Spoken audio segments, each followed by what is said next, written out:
Yes, indeed, and welcome, ladies and gentlemen. Welcome to the story behind the story. We're going to take, you got to be mature to listen to this show. You got to really love the truth. You got to not be afraid of it. I don't know how many people are listening to the show anymore. I get so many people emailing me and taking me to task, saying that they're going to ask that I be taken off the air, ask and file a complaint with the Anti-Defamation League. This nutcase is out there denying the Holocaust. Folks, there was a Holocaust, all right, in World War II, and it's called the carpet firebombing of Dresden, Germany. Many, many white Christians died in the flames. Hundreds of thousands were incinerated. That's Holocaust, folks. So I'm not denying anything as far as the Holocaust. I'm just telling the truth here. You know, what a marvelous, incredible time. We're old and young or taught and brainwashed in falsehoods, school, and the one man who dares to tell the truth is called at once a lunatic and a fool. Wish I could take credit for that, but that was penned by Plato many, many, many, many years ago. Seems like nothing much changes over time, does it? My friend and colleague Tex Mars, I've been on his program a number of times, his radio show. His latest newsletter is just right on point. I need to share it, the September 2012 newsletter. You can follow along with this, folks, at his powerofprophecy.com. Get your own copy. Share it. You know, if you feel so inclined, help his ministry, support him. But, he's got a great book out. I mean, a fantastic book. A number of them, actually. But I'll tell you something. It's a must-read that his latest book on who the Jews really are. And so this newsletter is simply entitled The Holy Serpent of the Jews. The Holy Serpent. Tex Mars writes, quote, "If I were to tell you that in the religion of Judaism,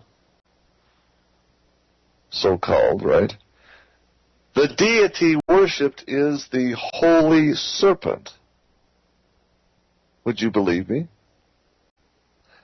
Few people would," he writes, "yet it is absolutely true. In Judaism, the deity, the God, most honored and venerated is, in fact, the Holy Serpent."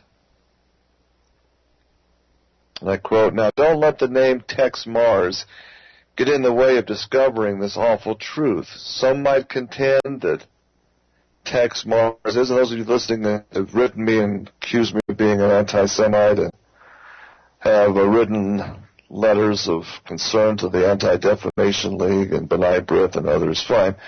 Don't let the name Truock get in the way. Just look at the truth. Do your own study. Don't be so brainwashed and blinded. An anti-Semite cannot be believed, right?" Tex Mars then writes, "Let's say then that we ask the rabbis themselves, the top rabbis in the world.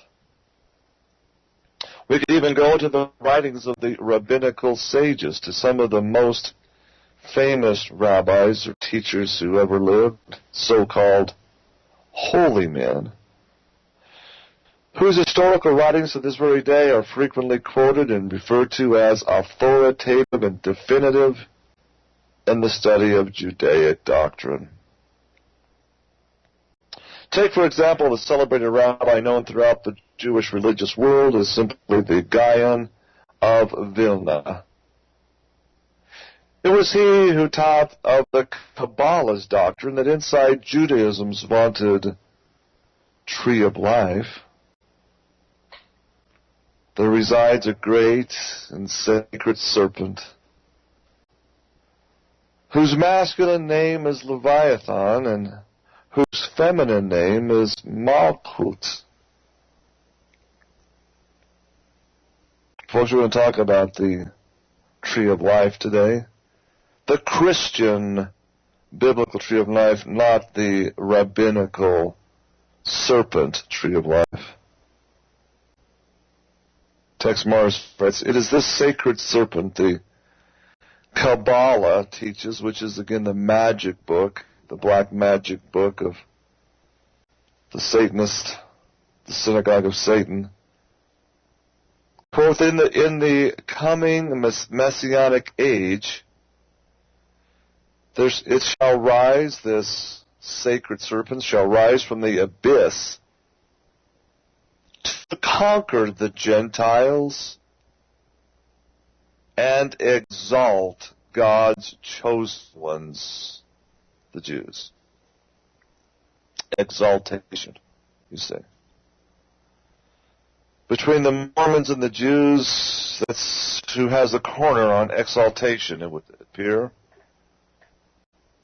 I made this statement to a Christian colleague, and he looked at me kind of funny. He says, Mormonism, if I want an objective viewpoint, Mormonism is way more Jewish in their nature than Christian, though they claim Jesus Christ in big letters on their logo, which interestingly enough was changed by the Jewish Madison Avenue giant PR firm, public relations firm, Edelman and Company. Isn't that just funny? Kabbalah thumping, Talmud worshiping anti-Christians advising a Mormon church to emphasize the name Jesus Christ in their official corporate logo. The Church of Jesus Christ in big bold letters of Latter-day Saints. Exaltation is their mantra. Exaltation through the new and everlasting covenant of plural marriages, their restoration through Joseph Smith. So let's see how it compares to what Tex Mars is writing about the holy serpent of the Jews. He writes, quote, this Leviathan, this holy and piercing serpent is the Jews' expected, long-awaited Messiah that's prophesied to them to appear. The one who they believe will supernaturally possess the physical bodies of the world's Jews and lead them to global domination and glory. My goodness. The serpent possessing the bodies. This would explain so much about what's happening in the world today. He writes, quote, this strange doctrine accepted by the vast majority of today's Orthodox rabbis also makes the bold claim that the Jews themselves are a holy race of wise and virtuous serpent beings. Is that amazing or what? AKA reptile beings. Collectively, world Jewry is claimed to be the very incarnation on earth of the holy serpent. Let me just add right here to this. Their names for non-Jews, two words, goyim, goy, or Gentile. Gentile, folks, analyze the word Gentile. Gen is a prefix meaning the real or first article. If you have a genuine article, it's the first, it's the original, it's the one, it's the C. And tile, T-I, It's a Greek root word, Hebrew root word, which means seed, or bloodline, or genetics. Gentile. Original or first Adamic blood race. That is the definition of Gentile. If you're not the genuine article, if you're not the genuine person, if something is coming to imitate that genuine article, it's a representation. If I can't go to a meeting and I need to send somebody in my place, I'm sending someone to represent me. So the alternative to the original Gentile seed is the reptile seed. So if you're not a Gentile, you are a reptile. So here is this book, the Josephic Messiah, Leviathan, Metatron, and the Sacred Serpent. The Secret Doctrine of the Gaion of Vilna, Volume 2, Joel David Bakad. Rabbi Joel David Bakst. All about the Sacred Serpent, and that the Jews collectively are the very incarnation on earth of this holy serpent. And so Tex Mars and I echo this.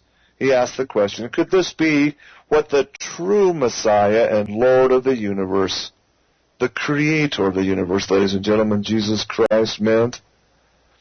When in flesh he confronted the wicked Pharisaic Jews equivalent to today's Orthodox Jewry by flatly declaring to them, to their face, quote, "Ye serpents, ye generation," which in that, according to concordance, strong concordance, is a race or nation. Generation is race or nation of vipers. Ye serpents, ye race of vipers, ye serpents, you reptiles, how can ye escape the damnation of hell? Matthew chapter 23, verse 33. Tex Mars explains in the King James Bible lexicon, the word generation in this context means, quote, race, nation, bloodline, or ethnic group. According to Strong's Concordance, that's absolutely right. In this same chapter of the Gospel in Matthew 23, we also find Jesus telling this serpent race, these Jews, behold, your house is left unto you desolate. Now, let me be very clear in explaining who the Pharisees were at that time. It was 150 years removed from the opening the floodgates and letting the Edomites come into play.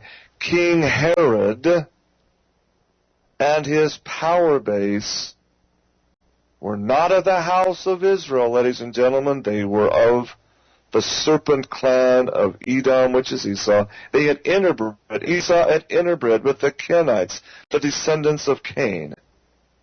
Now, that's very clear in the biblical genealogy. Very clear. So the Pharisees, you see, weren't the house of Israel. Even back then, they were Edomites. They were serpent race. Jesus of Nazareth understood who they were. He knew their genealogy.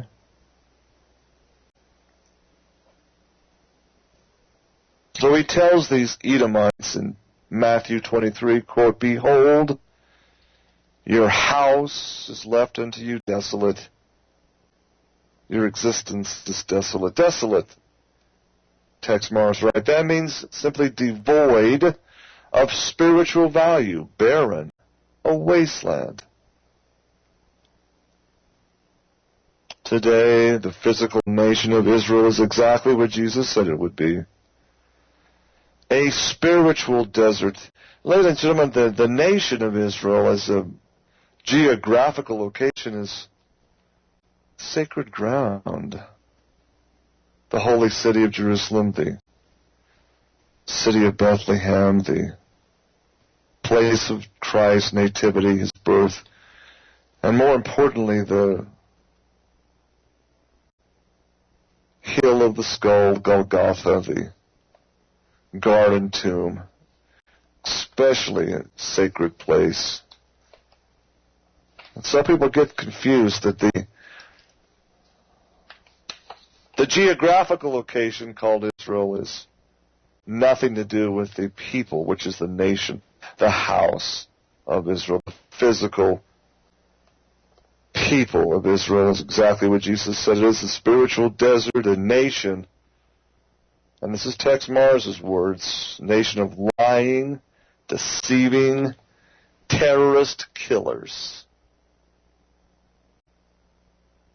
Desolate of any morality and devoid of all righteousness. And I put that right square on the head of Dov Zakheim, the arch criminal, the mastermind of September 11th. As we approach another anniversary of September 11th, I'll keep saying it. I personally indict Dov Zakheim, dual Israeli-American citizen and controller in 2000, the year 2000 to early 2001, comptroller of the Pentagon, on whose watch $2.3 trillion went missing. I hereby publicly indict Dov Zakheim and his internal core of Mossad killers. I publicly indict him, and we need to call him up for a public common law trial. No, he's Mitt Romney's inner counsel. Don't believe me? Just Google up Dov, D-O-V, Zakheim, Z-A-C-K-H-E-I-M, Dov Zakheim, and Mitt Romney. You'll see that he's the inner public advisor to Willard Mittens Romney, ladies and gentlemen. This Zakheim had motive, $2.3 trillion worth of motive, had means, had the ability with his positions in the defense industry to do everything involved with September 11th. He had means, he had motive, and he sure as hell had opportunity. That's why I publicly indict him.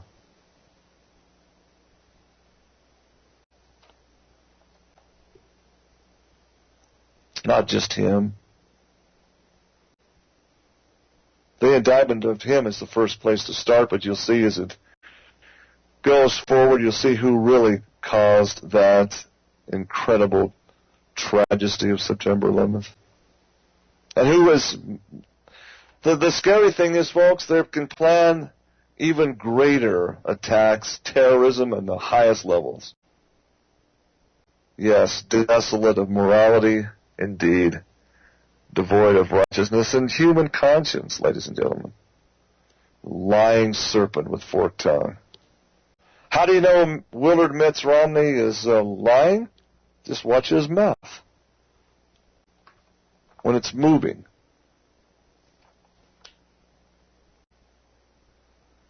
Make no mistake, I'm not a fan of Barack Hussein Obama and Bill Clinton. He scored a home run with his speech, no doubt about it. I'm no fan of that. They're liars, too. Absolutely two sides of the same counterfeit coin.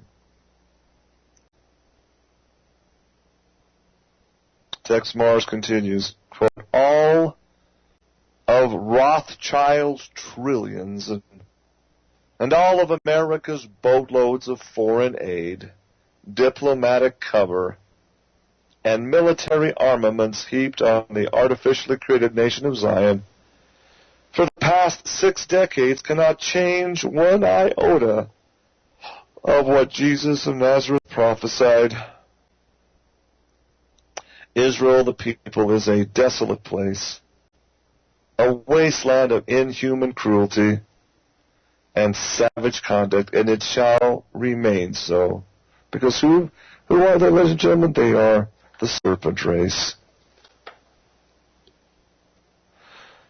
Tex Mars writes, quote, moreover, except for a tiny remnant, those are the so-called Sephardic Jews, folks. The Jewish people, whoever they may reside, spiritually are serpents. Serpents whose cruel, black hearts are stained with filth and contamination.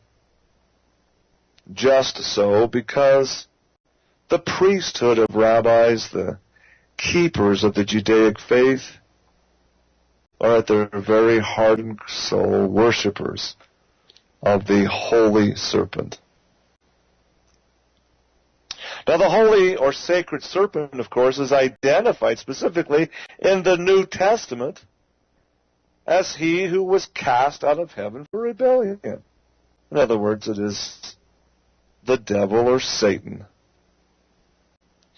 The sacred serpent is represented in Hebrew gematria, that's a study of numbers, by the Hebrew alphabet Vau, V-A-U, which is the Jews' Kabbalistic name for their God. Vau, V-A-U. Vau, also in Hebrew, ladies and gentlemen, means 6, is symbolic of the number 6. It also is representative of the nail. It means the same thing in Hebrew. Vau equals 6 equals the nail. It has multiple meanings. It means also the symbol for number 6, and also means the nail.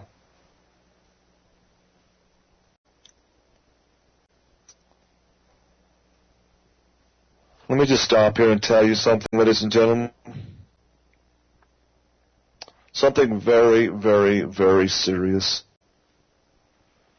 The media needs to be concerned about this, and they'll never broach the subject. It's too taboo. It's too sacred. But ladies and gentlemen, I have no qualms in telling the truth and spreading the secret. In the secret Mormon temple ceremony, the initiates go through, they're all dressed in white, they put on green aprons, they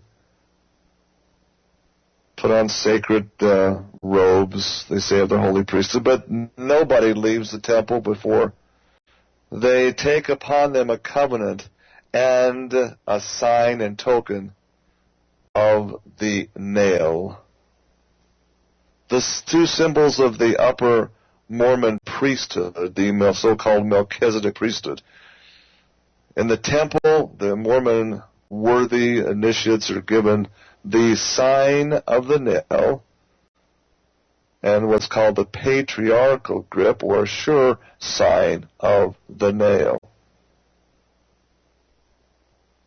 Sign of the nail. Sign of Vau, V-A-U, sign number 6, which means number 6. And right here in the Kabbalah, the Hebrew gematria, Vau, tells who that God is. It is the holy serpent, the name and number of Satan the snake. Oh, the Mormon people, my heart aches for them. They're taking upon themselves the seal. They're covenanting with the holy serpent, and they think in their heart they're doing Christ's work. How tragic.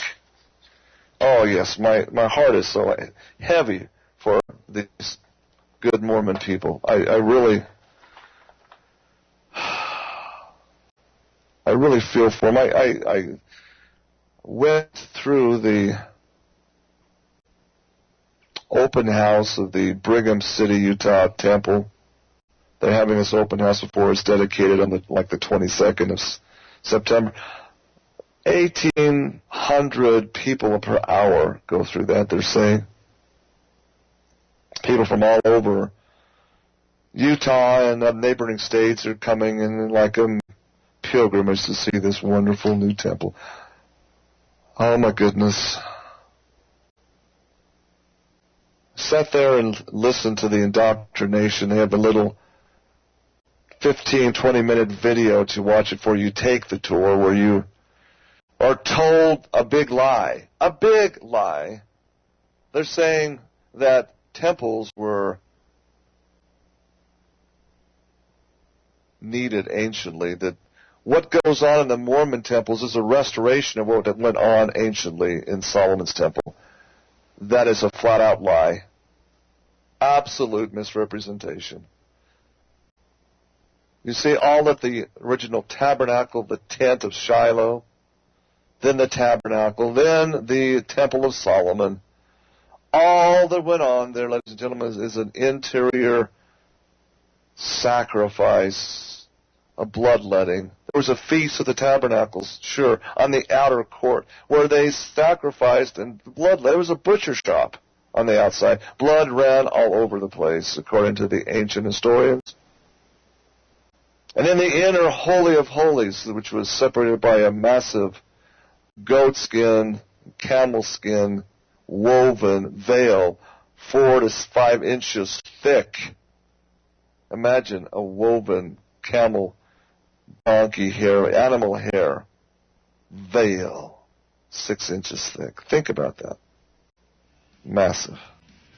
Separating it, you see, the Holy of Holies. Only the high priest with special shield and a breastplate can enter in and there sacrifice the animal. It was in place of sacrifice, a similitude of the coming Lamb of God, the promised Messiah. So when Christ appeared, when Christ finished his work on the cross, the veil was rent, the temple was destroyed, it was over. What a big lie that you have to restore that. Basically saying, you see, Jesus Christ died in vain. He was not the Messiah. He's not the one.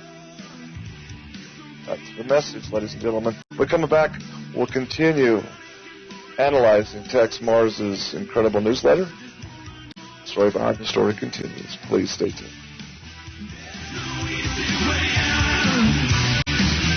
Oh, yes, indeed, ladies and gentlemen. Welcome back to the Story Behind the Story. This, again, the powerofprophecy.com, Tex Mars's website. His September 2012 newsletter is just out. Hard-hitting, absolutely the truth. People get upset when they hear the truth. It seems like the more you've embraced the lie, the more it's become a part of your life, the more violently angry you become. Just, I guess, nature of the beast.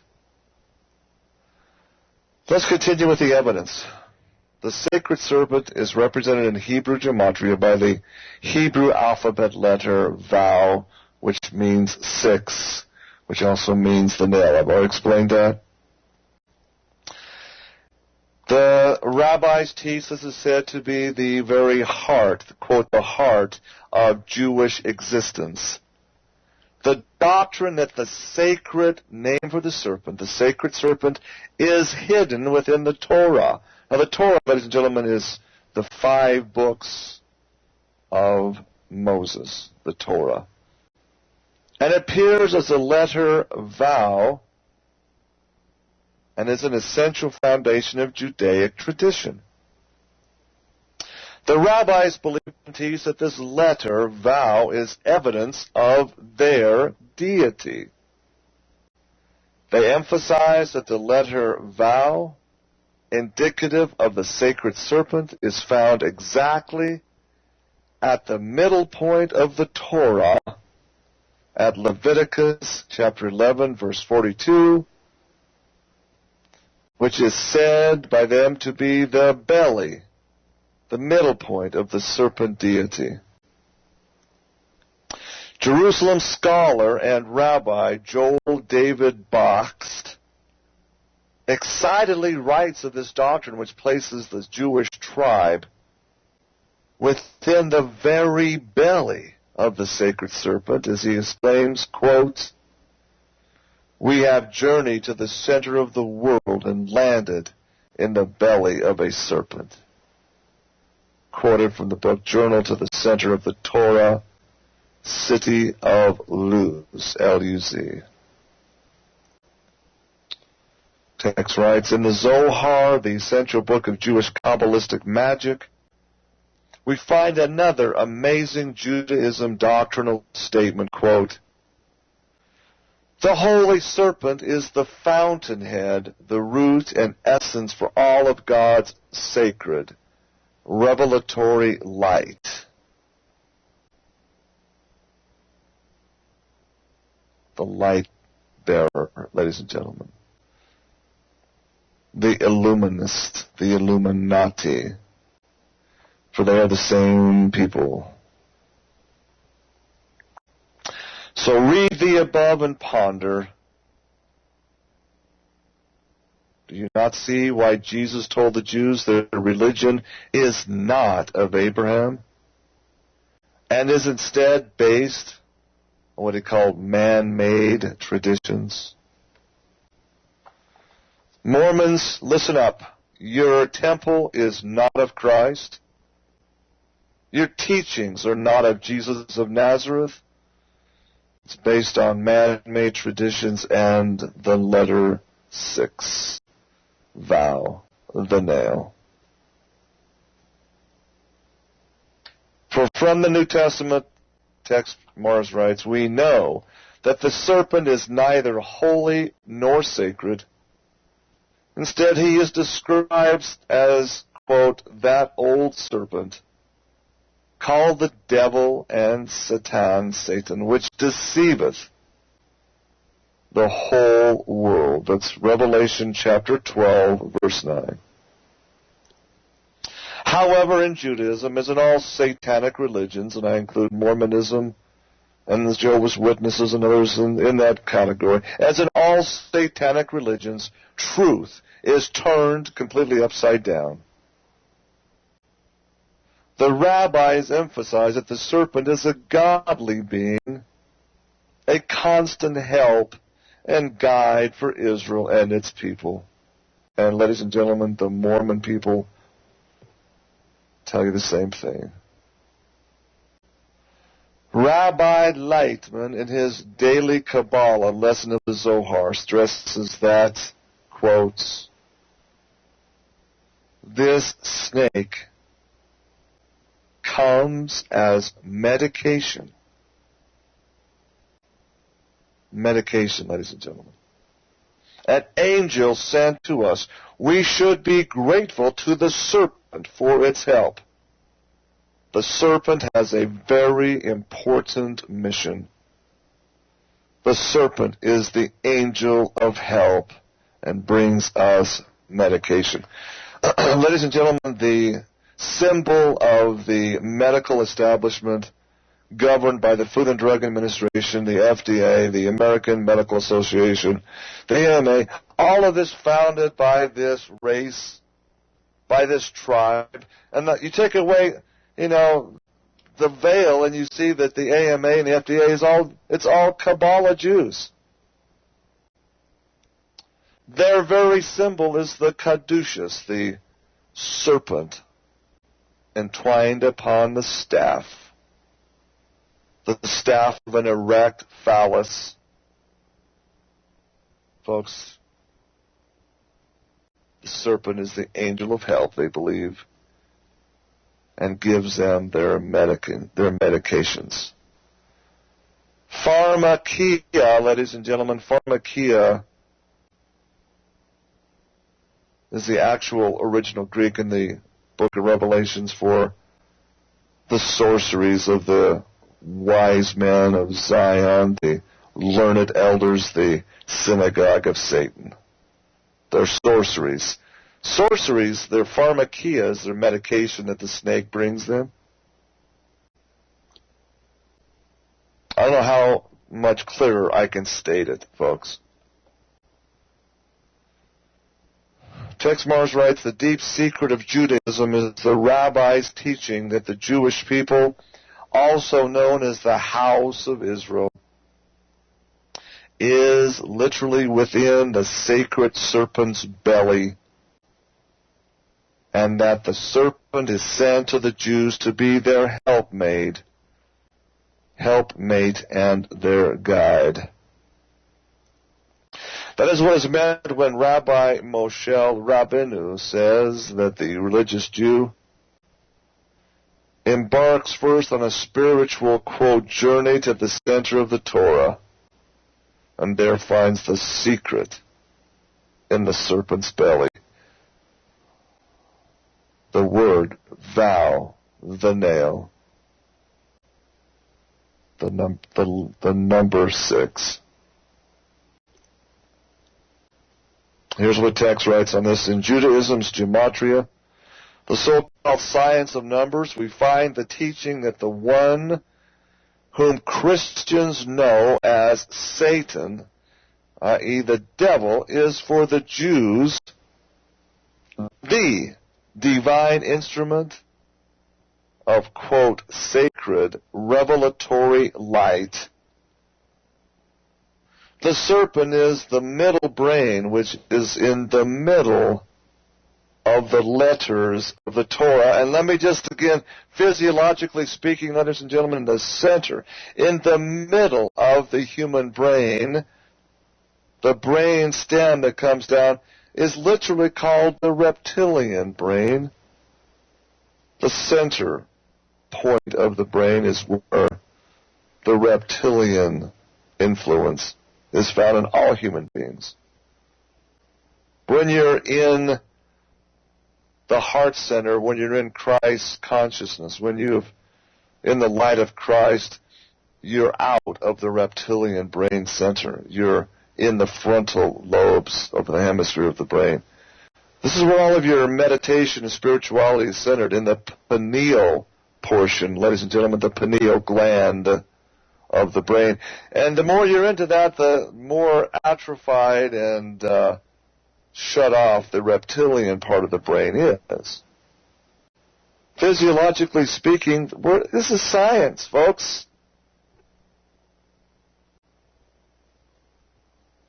So the Jews want you to focus just the opposite, to go into the reptilian center, to find the secret of the universe, the center of the Torah, the middle part is where the brain is focusing. It just happens to be where all of your base emotions of hate and jealousy and greed and murder to get gain, that's where they originate from, folks.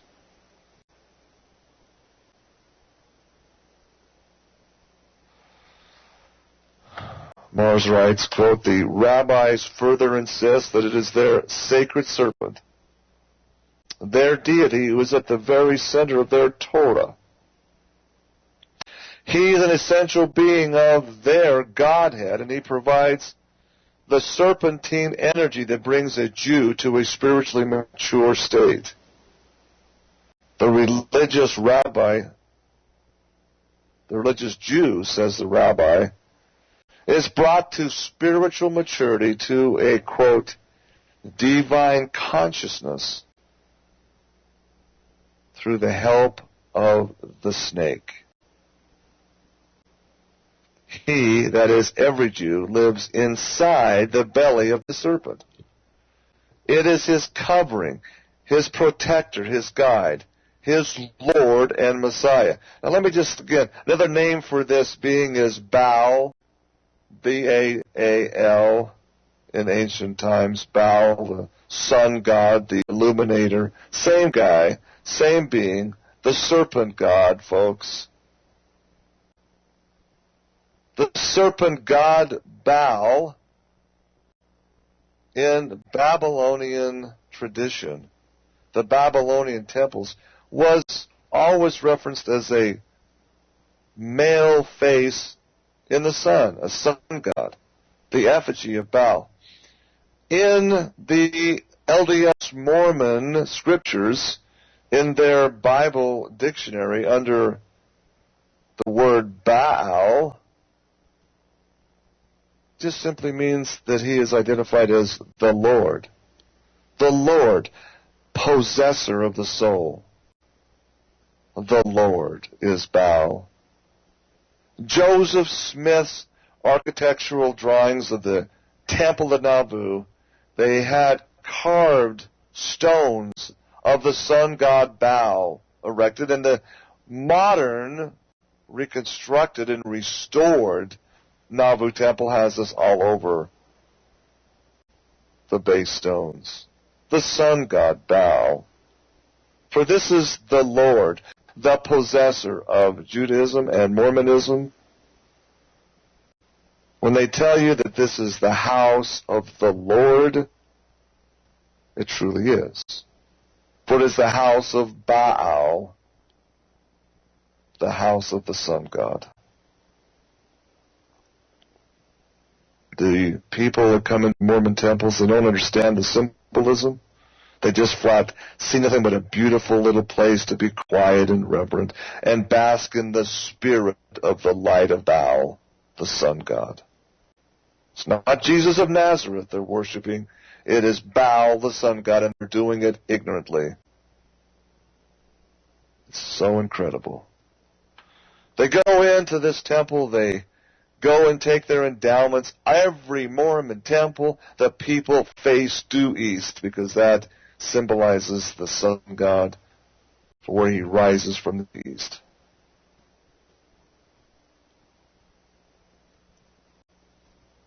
Tex Mars continues, quote, the rabbis go so far as to say that, quote, in messianic times and beyond, it, the serpent, will be redeemed and revealed in all its glory and awesomeness. Quoting again from Rabbi Joel David Bach's Journey to the Center of the Torah. Journey to the center to find thou, the serpent god. The secret in the serpent's belly. Now do you see why God's word twice in the book of Revelation, chapter 2, verse 9, and chapter 3, verse 9, warns of the horror and wickedness of the, quote, synagogue of Satan. So why is this important, ladies and gentlemen? Tex Mars says it very well. Quote, many unaware and undiscerning people over the years have contacted me and asked, Tex, why do you write and speak so much about the Jews, Israel, Zionism, and Judaism? Leave it go. Why is this subject so important?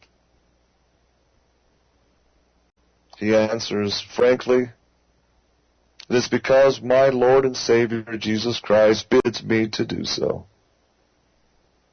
He himself warned of the house of Israel of its, quote, abomination and desolation. He described it as the synagogue of Satan without flinching. He also identified the hateful and rebellious Jews, the Edomites, folks, as serpents and vipers. And indeed, the Jews themselves in their devilish religion of Judaism admit their God is the serpent. Their leaders well know that this is the devil or Satan. In some type of creepy and eerie doctrinal confession, the rabbis are even discovering to be boasting of their sacred serpent, and they say that all Jews live inside its belly! Exclamation point. Is this not unbelievable and revelatory?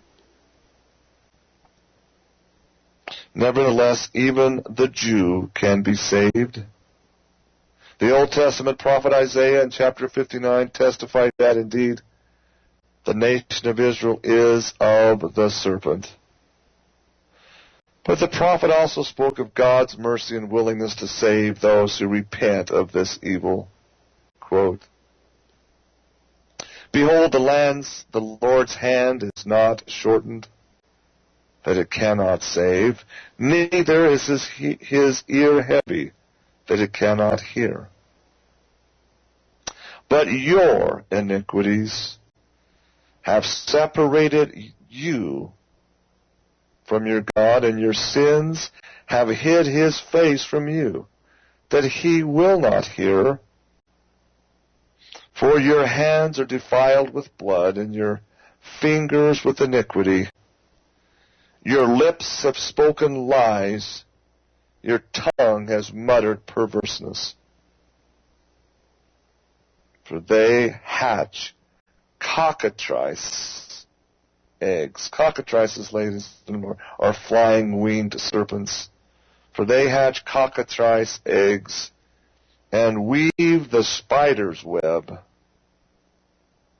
He that eateth of their eggs dieth, and that which is crushed beneath breaketh out into a serpent. Conspiracy, the Six-Pointed Star is Tex Mars' book. You can get it online for $25 plus $5 for shipping and handling. Highly recommend it. I've got this. My copy is marked and remarked and form. Yeah, it's unbelievable information, folks. Tremendous text. Now again, am I your enemy because I tell you the truth? Redeeming these people. And there's maybe little chance that they will listen. Trying to talk to my good Mormon people is like talking to a brick wall, trying to get them to understand what they're doing in these so-called temples. It's very, very, very perverse, very wrong. And they get offended. They don't want to hear it. I respect their right to be wrong. I respect their right to be duped. I respect their right to be part of a chicanery and a fraud and a hoax of epic proportions. But doesn't mean I can't witness unto them every day. That is my right too. And I do so because, just like Tex Mars said, my Lord and Savior bids me tell the truth, to witness to them in love. And so I do. I try to. My patience is running thin, though, I'm telling you. Good golly, more and more in the daily newspapers. Utah is a fraud capital of the world. I kid you not, there is daily stories of people being taken, of hundreds of thousands of dollars, having their life savings wiped out because they rely on good Mormon people that come to them and have their temple garments showing out of their white shirts and saying, "You can trust me, I'm your priesthood brother." And they end up bilking them. And so they have a fraud college. I kid you not. They have at the University of Utah an annual fraud college that lasts 10 days. And they try to teach people how to beware of being taken. The Securities and Exchange Commission comes in and teaches people how to observe and to notice a fraud, a hoax. They always say, unless you get audited, signed financial statements from a CPA that you can call and verify is accurate, it's certified, independent, third-party audited, don't give them your money. Hello?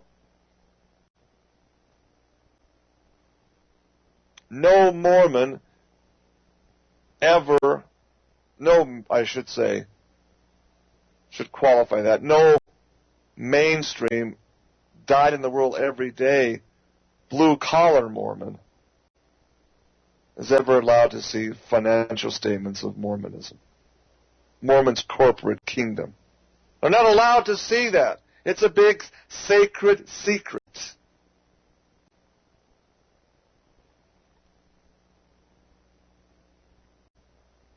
So,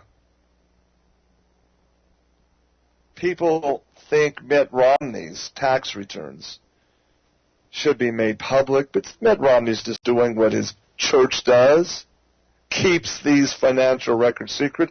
In the Salt Lake Tribune newspaper today, the report was that somebody had somehow got a hold of Mitt Romney's tax returns, was holding him for ransom for $1 million to be paid, or he would release in public. Oh, what a criminal act this guy is doing. Folks, we'll take a break. We'll come back at the top of the hour, do American Jeopardy. Continue on with this discussion after the... Welcome back, ladies and gentlemen. Welcome back to the second hour of today's Story Behind the Story. People like Tex Mars explained, people all the time take me to task. I've had people get upset, asked to be taken off any of my mailing lists, and say I'm not going to support my business ventures at all because of my blind hate to these people called Jews. Why is it hate? I don't hate anybody. I just flat out know this is big part of the problem, and the solution is exposing it. You see, by exposing the Federal Reserve, the reason why the Federal Reserve is taboo is because it's run by this synagogue of Satan. You really can't attack the Federal Reserve without being labeled an anti-Semite as well. They go hand in glove. And my business, ladies and gentlemen, is offering pure nutritional supplements. I mean, the most basic of all nutritional supplements, minerals, pure mineral elements tied into water. If you don't want to support my business, that's your loss, not mine. Keep going to those who are awake. And my minerals, I got to tell you, help people become awakened by helping them get rid of their toxicity, by helping their health. When you're healthy, folks, you're awake. Conversely, when you're sick and in a brain fog and your brain is not working and you're stumbling around in the dark with Alzheimer's like Thomas S. Monson, the prophet of Mormonism, is doing right now. Oh, yes, folks. Monson has Alzheimer's. I got it from inside sources very close to the family. They will never tell this secret. They're just going to keep it hidden away, keep him sheltered and cloistered by his handlers. But the man is very definitely suffering from Alzheimer's. He'll never lead us astray, the good Mormons say. Oh, yes. So we got to do American Jeopardy, and we got to talk about the tree of life today, ladies and gentlemen, the true Christian biblical tree of life, not the Kabbalah's tracing board, the Zohar's serpent tree of life, the counterfeit parallel. So here's today's American Jeopardy question. He's a poet laureate. In 1913 wrote a most famous, often quoted poem on the beauty of a tree.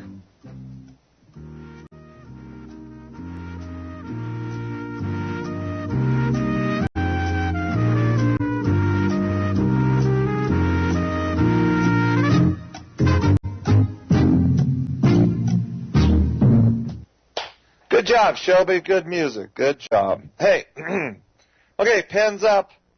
The question is, who was Joyce Kilmer? I'm not mistaken. Joyce is a man, not a woman. In 1913, ladies and gentlemen. Interesting date. Same year that the Federal Reserve and the Internal Revenue Service were spawned from the belly of the serpent. 1913, Joyce Kilmer wrote this famous verse. Let me share it with you. And I'm going to be sharing with you my writing that I finished up over the weekend. Those of you that want to follow along with this, it's on my blog, www.atrueought.com. It's the Tree of Life. Here's what Joyce Kilmer wrote in 1913. I think that I shall never see a poem lovely as a tree whose hungry mouth is pressed against the earth's sweet flowing breast, a tree that looks at God all day and lifts her leafy arms to pray, a tree that may in summer wear a nest of robins in her hair, upon whose bosom snow has lain, who intimately lives with rain. Poems are made by fools like me, but only God can make a tree. It's a simple little verse, isn't it? But really, each line is deep in meaning. Truly it is. So I'm going to talk in the next hour about the healing tree of life as I see it. This is my vision. This is my insight. So I wrote over the weekend, indeed, Kilmer was right. Only God can make a tree. Trees are God's gift to the world. They provide shelter for God's creations, the winged creations from robins to eagles. Of course, they also provide lumber for the construction of human homes, from the rustic log cabin to the grandest design envisioned by the modern architect. But what most people don't realize, however, is the fact that one of God's greatest nutritional substances, organic sulfur, is also extracted from within the tree's structural DNA. Folks, it comes from the pulp of the evergreen tree. In the Holy Bible, the tree holds a most special significance to the Christian. In the book of Genesis, two special trees are referenced there in the garden. The, quote, tree of the knowledge of good and evil and the tree of life. Most biblical scholars will agree that the former tree is an allegory, an archetype of forbidden activity relating to self-exalting pride and the resultant fall of humanity from the grace of the Creator. See, Isaiah references this, that the fall was really a pride of achievement, that the Creator was ignored, that the pot began to think of himself as greater than the potter that made it. Knowledge of good and evil. See, that's what the serpent said to Eve and beguiled her. Take of this fruit, and you will be as God. You will be exalted. You will know. You'll have knowledge. You'll know it. And you'll be on a par. You'll be probably even at least as great. You'll be as gods. That was the sin, folks. That was the separation. It's an allegory. It's an archetype.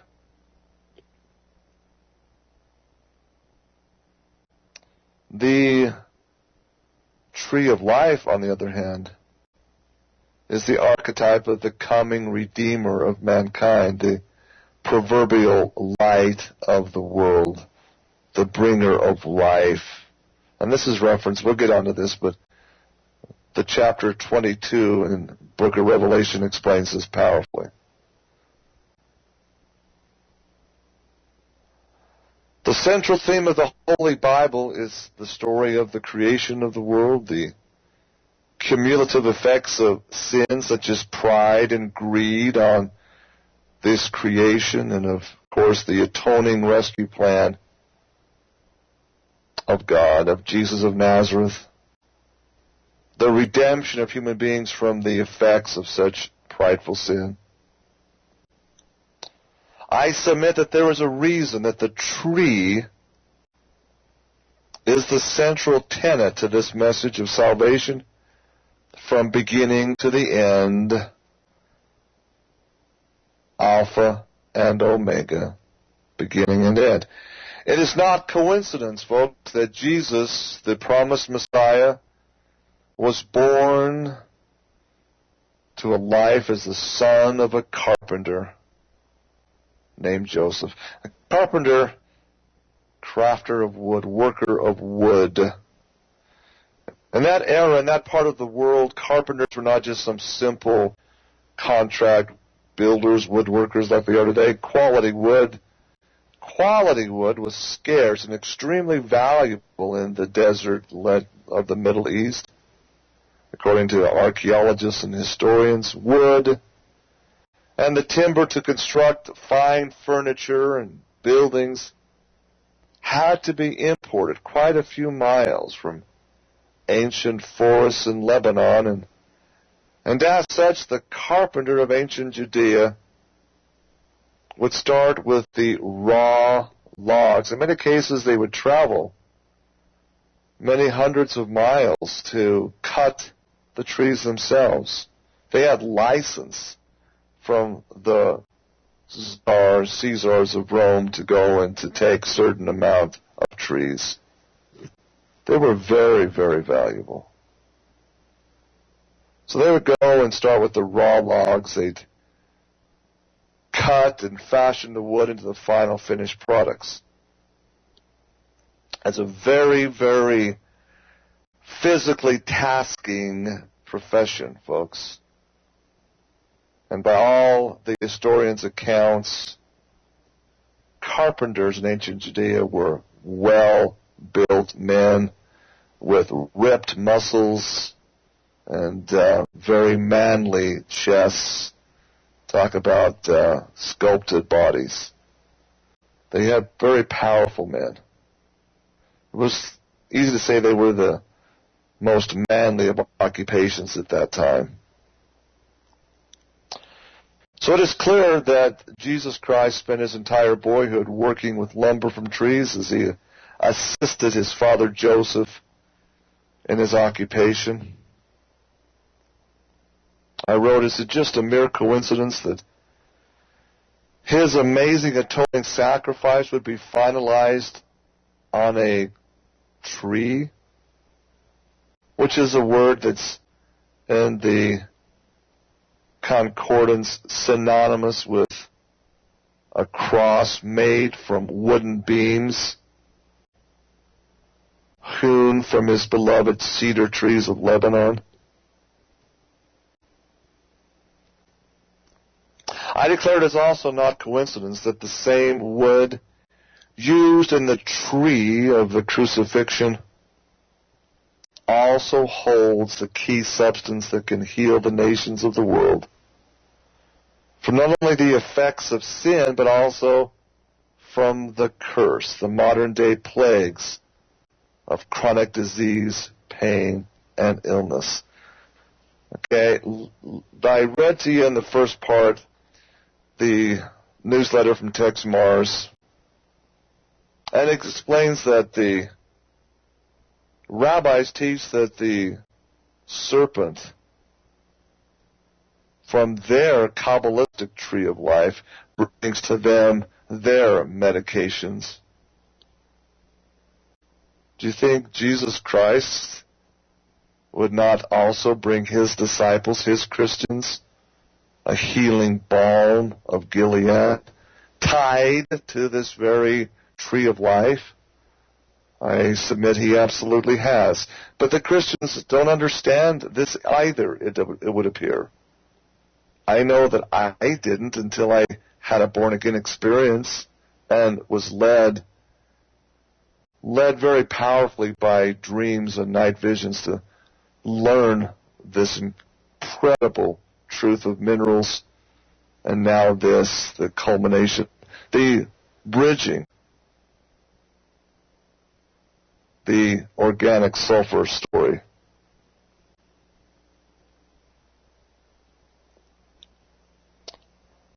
I submit, folks, that as Christians, we're not supposed to be ill.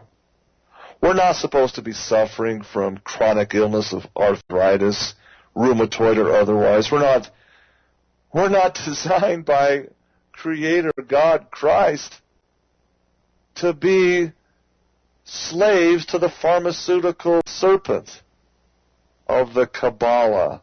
We're not designed to be that way.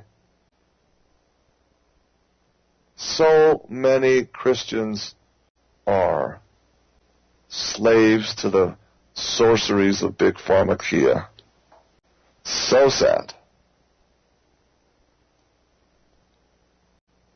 I wrote, after Christ's crucifixion, the Bible documents the miracle of his resurrection. And of course, subsequent appearance of the day of Pentecost to literally hundreds, if not thousands, of individuals. Of course, he made a crucial appearance to his disciple John on the Isle of Patmos. And the book of Revelation is a record of this event. During this visitation, Christ explained to John about the Jews who say they are Jews but are not, but are the synagogue of Satan. See Revelation chapter 2, 8 through 9, and chapter 3, verse 9. Later in chapter 18, Christ explains the condition of the earth just prior to his triumphant return. These same members of the synagogue of Satan, the so-called great men of the earth, the powerfully wealthy, the obscenely wealthy merchants who would lie and deceive the world into believing they were truly Jews, i.e. God's chosen ones, would effectively snuff out the light of Christ from the vast majority of people. This is found in Revelation chapter 18, verse 23. This spiritual tragedy and attempt to cover the world in darkness would be temporarily, nearly accomplished, according to Christ's revelation to John. Why?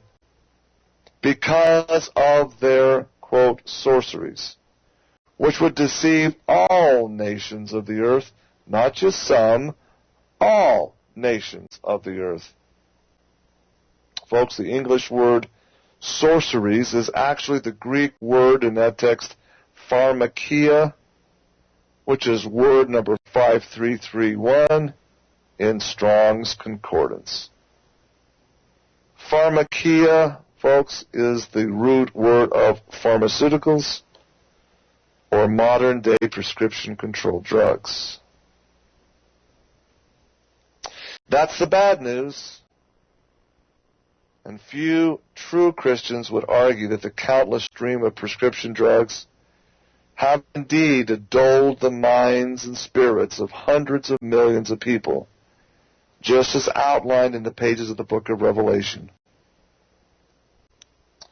The good news, however, is that the antidote for this condition is also given by Christ in the pages of the book of Revelation.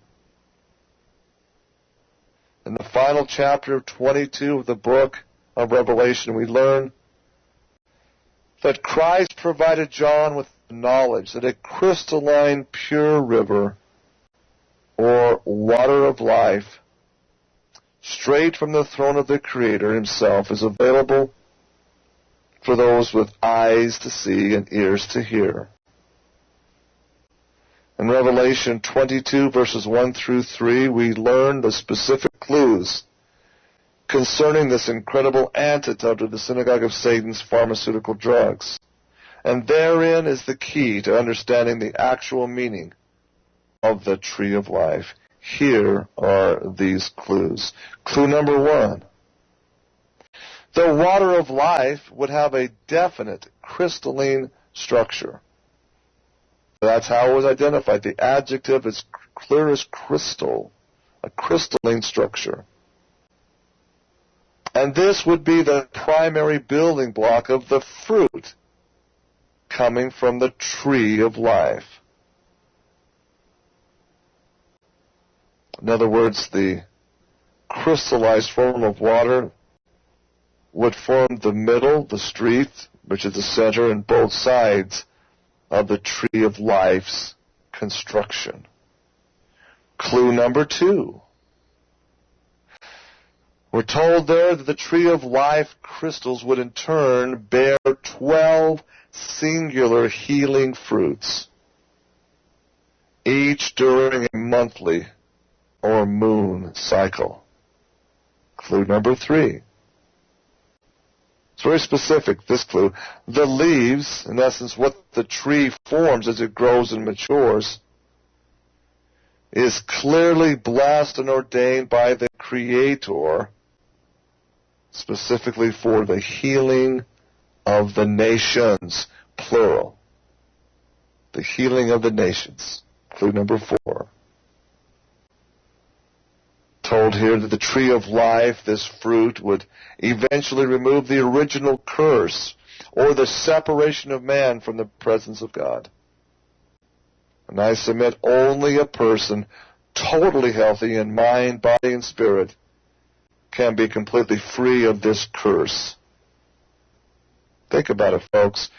Christ said repeatedly that the body, the human body, is the temple of God, and He would love to dwell therein, in your holy of holies, dwell there in your temple. But you see, if that temple is polluted, if it's got this serpent pharmaceuticals all through it, how can Christ dwell there?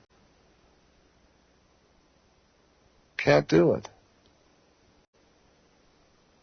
He may come occasionally in and out, but it's not going to be a permanent partnership. So I submit, and this is logically thinking now, the tree of life fruit must be a substance that detoxifies and heals the human mind and body in a most powerful manner. Throughout the entire New Testament, Christ is identified as the light of the world, the light that shines in the darkness, but the darkness comprehends it not, he said. I ask the question, can the darkness of the world at long last finally comprehend the light of His truth? Could this be an essential prerequisite to His return? Let me then tell you about how these organic sulfur crystals are manufactured. It's an incredible story. If you look at the chemical composition of trees, whether it's pine trees or hardwood trees, deciduous or evergreen, it really is the same center structure. It's a complex, really quite an amazing DNA structure, and it's simply called lignin. The word lignin is derived from the Latin word lignum, which in Latin literally means just simply wood. Lignin is the basic cellulose, the cell structure, of pulp, from which paper and other similar products are manufactured. Isn't it amazing that one of the byproducts of the manufacturing of the paper used to print Bibles and other good books, this end result is called in the industry black liquor. That's the name of it, black liquor. I don't know why they call it black liquor, because it's not really black. It's a little dark, kind of dark brown, but not black. When you distill it by low heat, this black liquor forms a pure liquid substance called dimethyl sulfoxide, also known as DMSO. DMSO. The ultimate solvent. The DMSO, 99% pure DMSO, ladies and gentlemen, is an amazing animal. Oh my goodness. This is a very powerful solvent. Just about anything will dissolve in this stuff, and it's amazing. At 65 degrees Fahrenheit, DMSO freezes. That's right, freezes, becomes a solid. Put a bottle of DMSO up next to your air conditioner, set it below 65, put it in your fridge at 38 or 40 degrees, and watch it turn solid ice. Strange stuff. All from the wood pulp. When you take the DMSO and keep it at a low heat, keep burning off any and all other impurities, eventually it forms a crystalline white powder, as we call organic sulfur. That's what we're talking about. This comes from a tree, ladies and gentlemen, this crystalline substance. And I'm here to tell you, it's an amazing study in my little private laboratory. And I have a whole shelf full of mineral salts and other chemicals where I break them down in the ultimate release of the mineral bonding with the pure water molecule. I'm telling you what, it's amazing. Taking tablespoons of organic sulfur in 0 parts per million total dissolved solid count medicinal grade distilled water, and having it go to a total solid and not increasing measurably the TDS count. That's amazing. The water, folks, when it becomes saturated with these organic crystals, guess what happens? They evaporate, and the pure white crystals are just exactly what John the Revelator saw, in my opinion. Pure water, crystalline structure in its molecular content. Think we're onto something. That's my opinion. You decide for yourself, folks. We'll finish up with this in the final segment. The story behind the story will continue. Don't go away. Oh, yes, indeed, ladies and gentlemen, organic sulfur brought out of the very heart of the tree. Amazing corollary. And then you take, as I've done in my little testing lab, medicinal grade purified water. These crystals go right into it, and then when they're concentrated, and then the water is put on a microscope slide and let to evaporate. The residue is under my electron microscope. The crystals, you concentrate on the crystals themselves, the surface of them, and they just reflect the rainbow spectrum incredibly. And that's significant to me. And I wrote this. Furthermore, when I place a single drop of the dissolved organic sulfur water on my microscope slide and then allow it to evaporate for, it takes about 2 hours or so under the heat lamps. And what's left behind is a stain on the slide. The residue is a crystal structure. It's beautiful. And then, of course, when the light hits it the refraction of the light is the rainbow colors of the spectrum. Now, to me as a Christian, this is also significant and tells me a story, because the rainbow, according to the Bible, is the symbol of the covenant of life made between, again, the Creator and man following the flood. This is found in Genesis chapter 9, verse 11 through 17, and again it's referenced in Revelation chapter 4, verse 3, and chapter 10, verse 1. So I actually was able to capture a picture of the rainbow refraction of light on this crystal. It's quite amazing. I included that into the website. Now,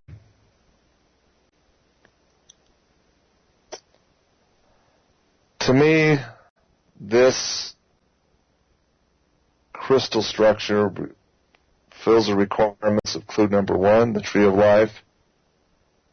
And again, remember where we get the substance from. Organic sulfur is derived from the lignin from the pine tree.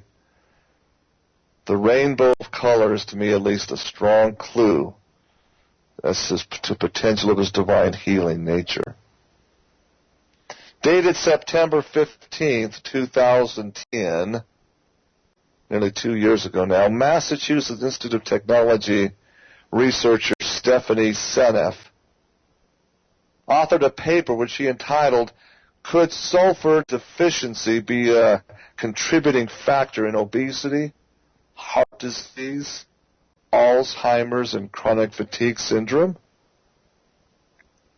Citing 37 different references, Ms. Seneff explains that elemental organic sulfur is essential in the creation of 2 very essential amino acids, methionine and cysteine.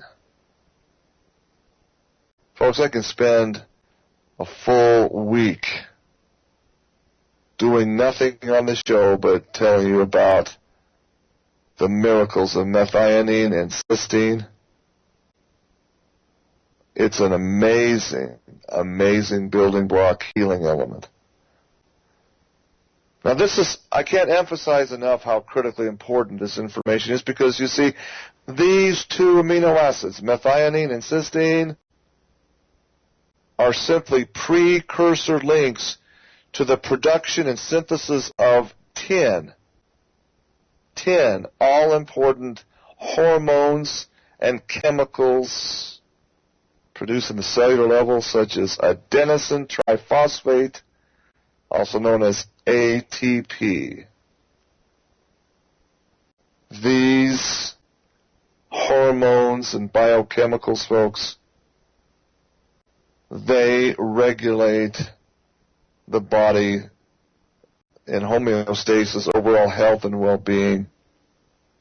They're the basic building blocks. And when you have this disruption, when you have this cycle disrupted, that's when you get chronic disease states, ladies and gentlemen. It's really quite simple. Now, I can quote dozens of studies how these hormones, these chemicals, these biochemicals in the body, some months, they're regulated in roughly 30-day cycles. In fact, to take any natural supplement, you really have to give at least 3 moon cycles, 3 30-day cycles, 90 days for the body to start balancing out.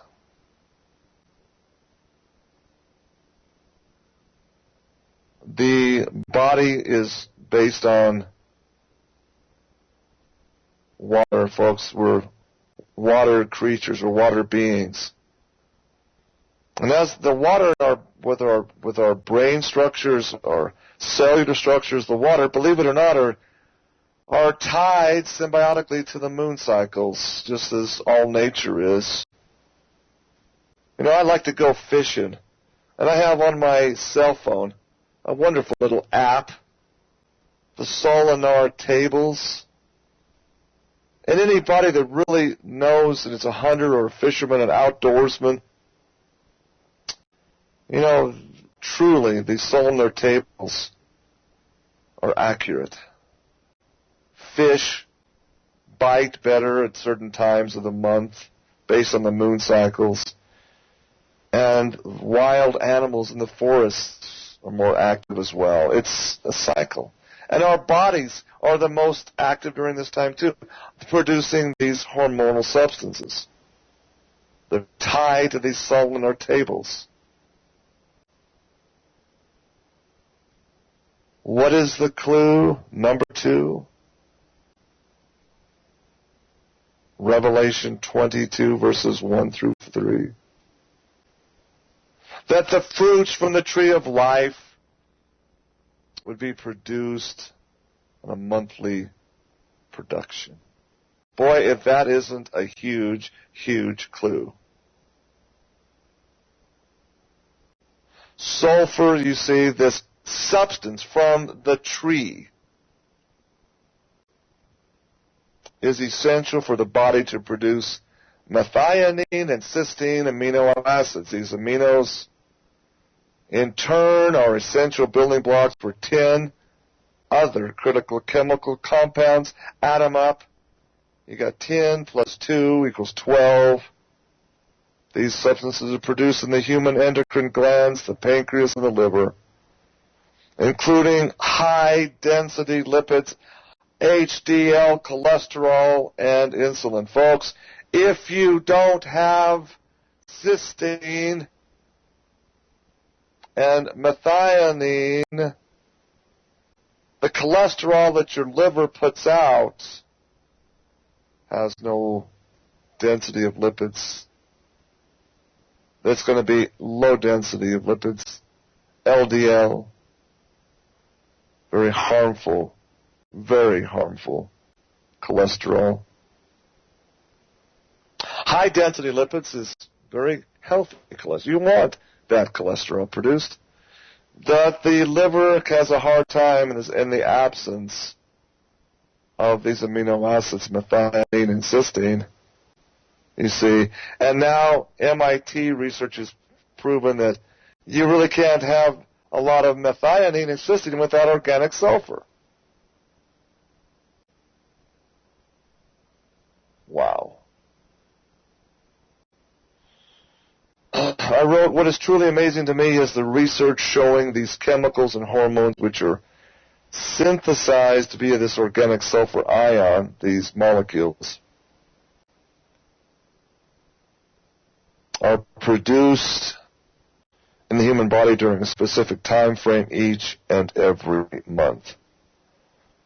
Some researchers have speculated that the hormone-producing cycles closely follows the moon's lunar cycles. This is logical given the feminine ovulation cycles, aka menstruation, following the moon's lunar cycles. The very word menstruation comes from the word menses, which is a Latin word menses meaning month. And the month, in turn, relates to the Greek mene, which is moon, and the very roots of the English words month and moon, you see, menses.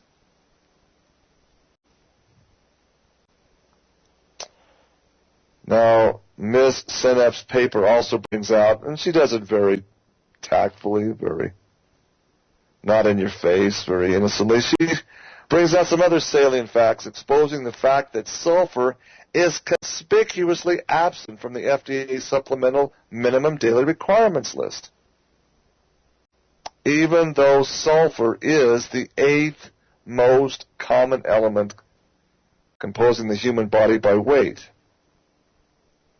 Why the omission of the functional importance of organic sulfur? Could this be due to the fact that if people were to awaken to the vital importance of supplementing sulfur in their diets, could it be the pharmaceutical cartels controlled by the great men of the earth would lose billions of dollars in annual revenues? Clearly, the only way for the pharmacy sorcery to be profitable is for millions of people to become chronically ill. Folks, it's logical. Healthy and happy people simply do not spend money on drugs. So I submit that in light of this, organic sulfur also answers clue number 3. Furthermore, Seneff's paper also delineates the fact that sulfur facilitates the transport of oxygen at the cellular level and is essential in helping the digestive tract eliminate toxins. As a result, the human brain activity is sharper and clearer. This is the answer to clue number 4. As I submit, a clear brain also is indelibly connected to spirituality and thus the process of being born again of the Spirit. Organic sulfur, ladies and gentlemen, a product of the evergreen tree, is clearly a very powerful healing substance that should not be ignored. Now, I also pulled up a series of studies done, and why this has been ignored is unbelievable to me. Yeah, you remember how organic sulfur comes out of the DMSO liquid eventually? Dimethyl sulfate. Folks,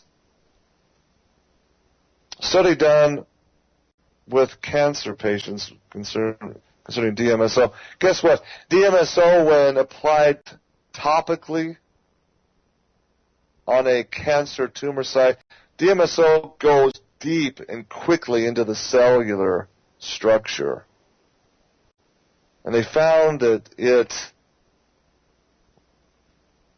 highlights cancer cells. I mean, it opens them up.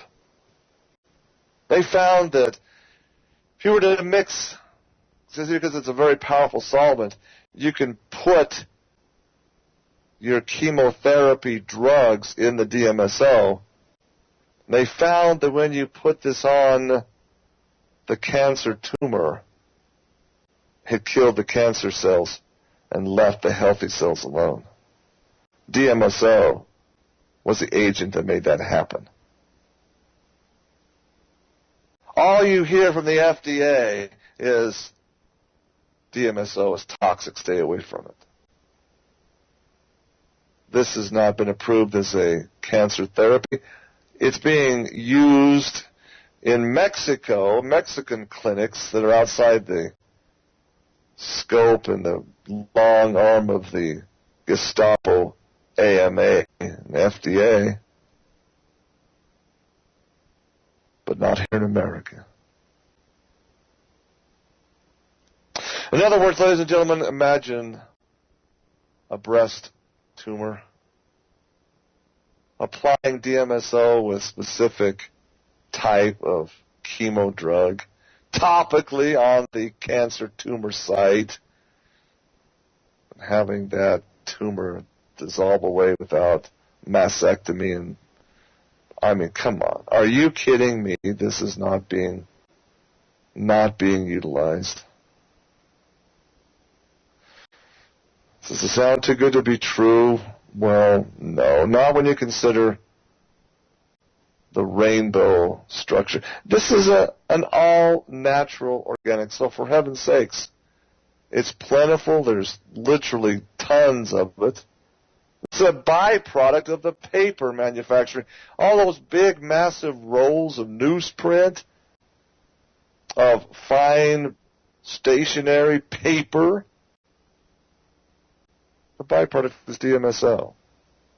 The byproduct of DMSO, after it's further processed, is organic white crystals of sulfur.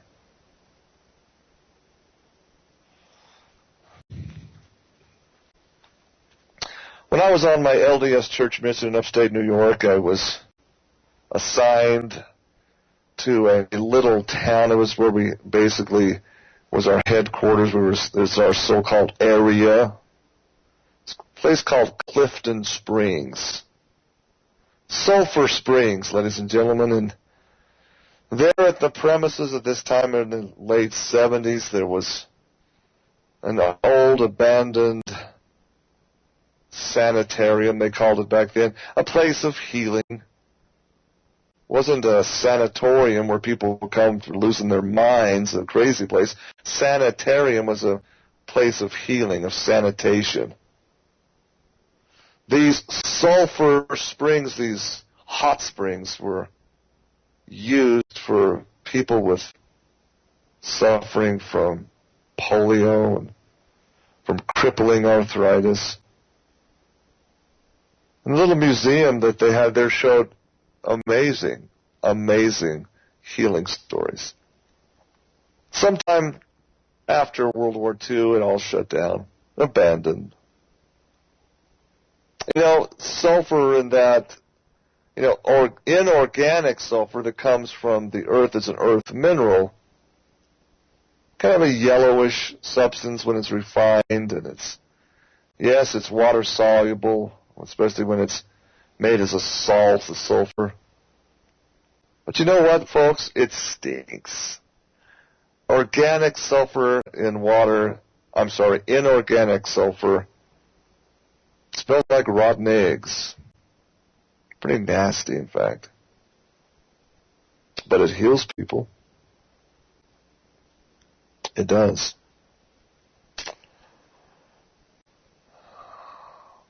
Shortly after I left the area, there was a bond issue, I understand, and they tore down the old abandoned sanatorium. And as a public service, they sealed off the spring, capped it off, made it so that it didn't stink up the area. And the vast majority of people thought that was a great, great thing. No more smelly, rotten egg stink. Why is sulfur demonized? Okay, it stinks a little bit, but what else does it do for healing? Folks, there's something also missing in the healing arts these days. Your grandparents and the elderly for the past generations had in their medicine cabinet a big tub of Epsom salts. You don't see much of that anymore. People would come in with swollen feet, gout, or whatever, and they just soak in a tub of healing Epsom salts, just even their feet above the ankles. Does amazing things, pulls toxins out of the body. What is Epsom salts, ladies and gentlemen? It's sulfate. It's magnesium and sulfate. That's it. Magnesium and sulfur.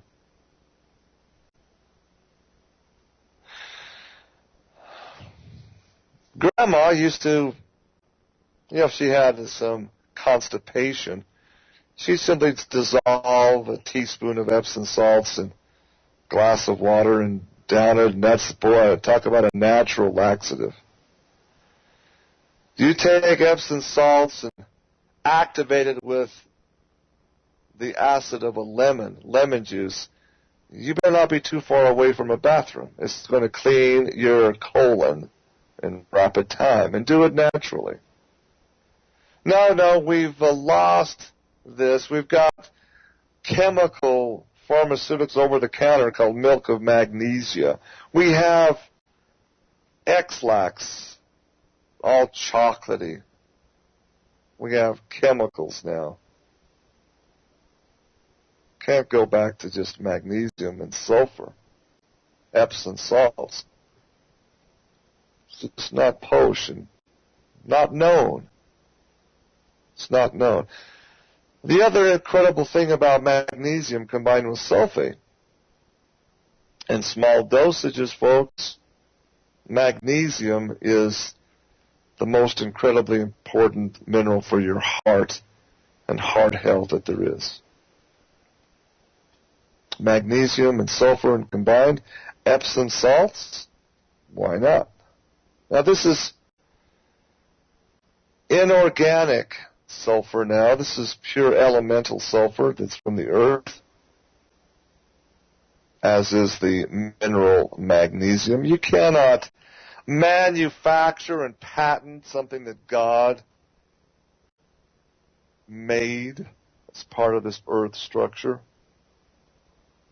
You see, you can't monopolize organic sulfur. You can only demonize it. You can only hide its importance. That's the secret of my minerals, ladies and gentlemen. There's no patent on them. The people are copying my process and going into competition. That's okay. Because you know what? I can't patent it. It's just, my goodness, I look at it as a compliment. That imitation is the sincerest form of flattery. What a time, ladies and gentlemen. I hope this has been helpful for you today. Learn the connections between good health and what's been secretly hidden in the synagogue of Satan. That's my wish and my prayer, my message to you today. Thanks for listening. We'll be back again tomorrow. God bless. Godspeed.